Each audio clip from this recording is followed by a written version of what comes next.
إن الحمد لله نحمده ونستعينه ونستغفره ونعوذ بالله من شرور أنفسنا ومن سيئات أعمالنا من يهده الله فلا مضل له ومن يضلل فلا هادي له وأشهد أن لا إله إلا الله وحده لا شريك له وأشهد أن محمدا عبده ورسوله يا أيها الذين آمنوا اتقوا الله حق تقاته ولا تموتن إلا وأنتم مسلمون يا أيها الناس اتقوا ربكم الذي خلقكم من نفس واحدة وخلق منها زوجها وبث منهما رجالا كثيرا ونساء واتقوا الله الذي تساءلون به والأرحام إن الله كان عليكم رقيبا يا أيها الذين آمنوا اتقوا الله وقولوا قولا سديدا يصلح لكم أعمالكم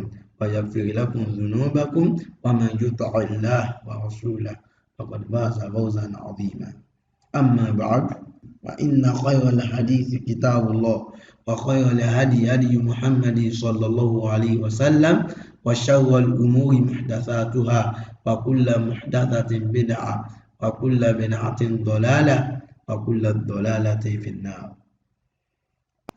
السلام عليكم ورحمة الله وبركاته. Akí gbogbo mùsùlùmí níbikíbi tí ẹ bá ti ń gbọ́ wa, gẹ́gẹ́ bí ẹ̀kọ́ èdè Lárúbáwá tí à ń bá lọ, ibi tí a dé lónìí, ibẹ̀ náà ni al-af'ālul mudhari'iyya ní under fi'lul mithāl al-wāwī. Tó bá rí bẹ́ẹ̀, a lọ sí ojú pátákó láti lọ kọ àwọn ọ̀rọ̀ ìṣe náà. A ní láti pa ojú pátákó rẹ́ ká lè bá ráyè kọ ẹ̀kọ́ mìíràn tí a fẹ́ kọ́.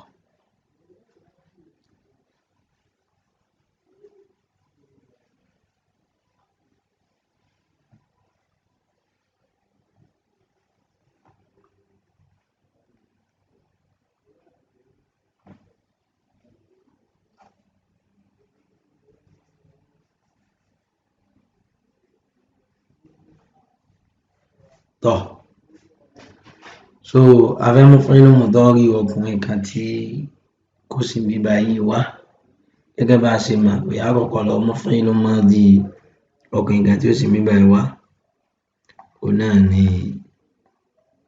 waqafa.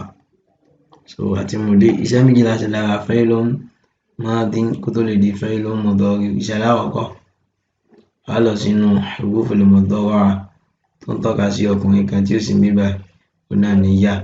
Iṣẹ́ ẹlẹ́ẹ̀kejì, tí harful mudawwara bá ti wọlé tọ̀ fi'lu madi yóò fún fáwọlì fi'li rẹ̀ ní sukun, adórí fáwọlì fi'li àbá fatiha agbẹ̀dọ̀dá fún sukun. Bákan náà ìparí fi'lu mudari dómà ló máa ń gbà, adébí àbá fatiha agbẹ̀dọ̀dá fún dómà. Tàbá dà á pọ̀ yóò wá di yawqafu.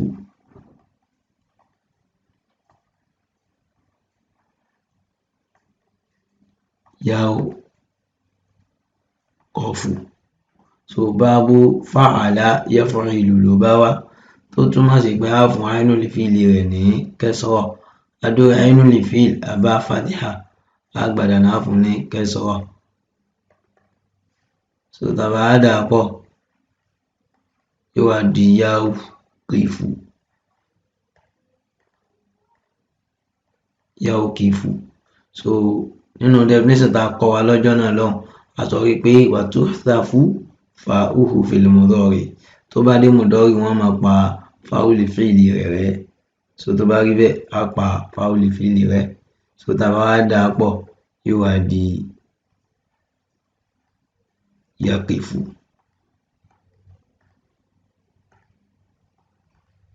Yaqifu, ọkùnrin kan tí ó sì ń bíbá yìí ó ń dúró lọ́wọ́lọ́wọ́ àbí ó máa padà dúró. Yaqifu. So ònìyàn bí mudari gbogbo àwọn tí ó wà lọ́ndà eléyìí náà ó sì máa jẹ́ ánsà nìyẹn. Irú wajada òun náà máa jẹ́ yajidu. So ti yẹn sìn. Irú walaja òun náà máa jẹ́ yaliju. Ẹ̀pọ̀ láti ẹ̀ lónú Qur'an wà máa yaliju fil ardi, yaliju. Tẹ́ bá lọ́wọ́ nínú Qur'an wọ́n ṣe wọ náà nìyẹn. Yaqifu ònìyàn. So táwa ti wá gẹ́ẹ̀tì eléyìí báyìí, àwọn ènìyàn méjì àwọn tó kù kò lè mà, nítorí pé iṣẹ́ méjì péré là á ṣe. Iṣẹ́ alákọ̀ọ́kọ́ á lọ mú fi'lu mudari tí a gẹ́ẹ̀tì yìí wá, òun náà ni yaqifu.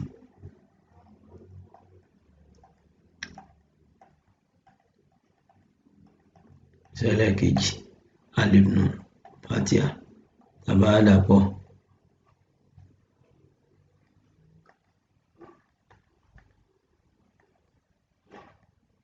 yaqifani, yaqifani. So àwọn ọkùnrin tó pọ̀, àwọn ọkùnrin méjì tí wọ́n sì ń bí báyìí wọ́n ń dúró lọ́wọ́lọ́wọ́ àbí wọ́n máa padà dúró. So àwọn ọkùnrin tó pọ̀ walking sí tí wọ́n lọ báyìí yaqifu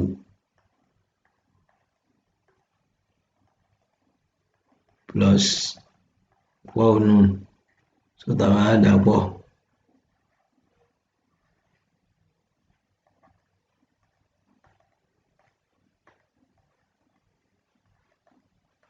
yaqifun, yaqifun tọ̀.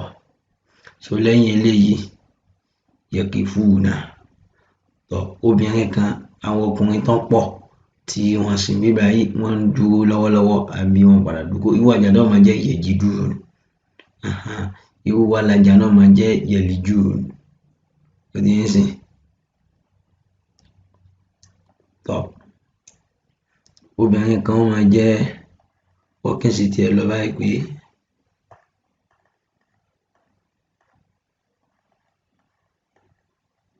so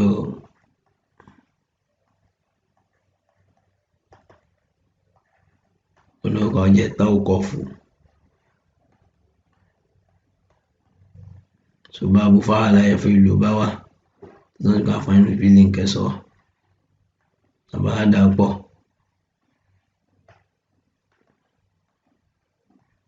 tawqifu, so àtúnṣàwò fa'u fil mudari.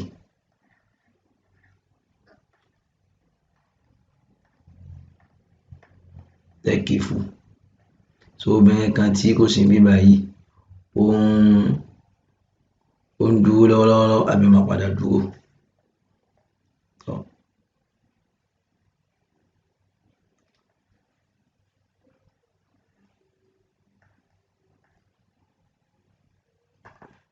Taqifu plus alif nun is equal to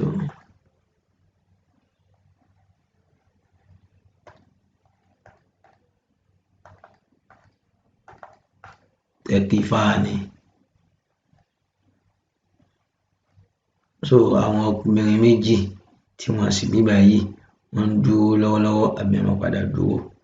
So àwọn obìnrin tó pọ̀ walking stick náà lọ báyìí pé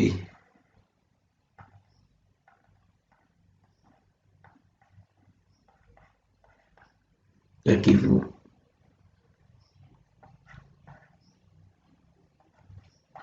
tá bá dà pọ̀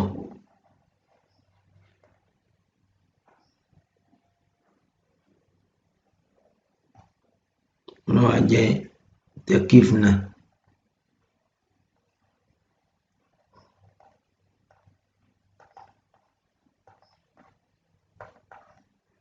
Ayọ̀tá ìdíyà nítorí pé yálò ń tọ́ka sáwọn obìnrin tí wọ́n pọ̀.